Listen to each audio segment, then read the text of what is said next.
I met Archie Blyer, who already had a couple of million sellers with the Chordettes, Mr. Sandman and Julius LaRosa's E Compati, and was doing very well. But he needed a new production manager, and he said, would you like to work for me as a production manager? And I said, absolutely. What I learned from him was to be more of a perfectionist than many people were. He would sometimes record as many as 18 or 20 takes of a song. And sometimes he would do it in just a section, and then we would have to splice that section into the other performances. And by doing that and working with the engineers and picking out the good takes and putting them together, I learned how to edit.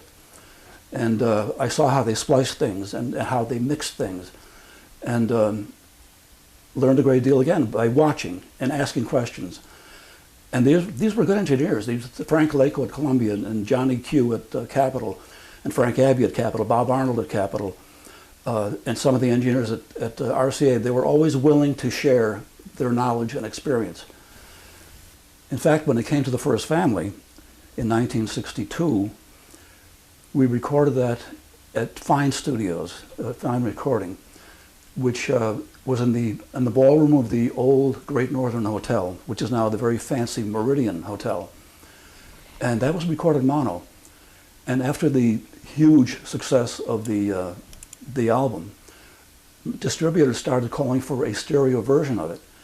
So in the studio, which we had, we then had a re-recording studio at Cadence.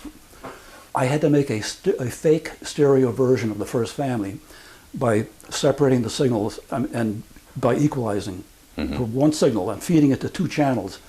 And we sold that as a stereo version of the First Family. And it sold quite a few number of copies as a stereo version. It was fake stereo, but it worked. Sometimes you could pan, if there were footsteps as a sound effect, you could pan from the right channel to the left, and that gave the impression of stereo.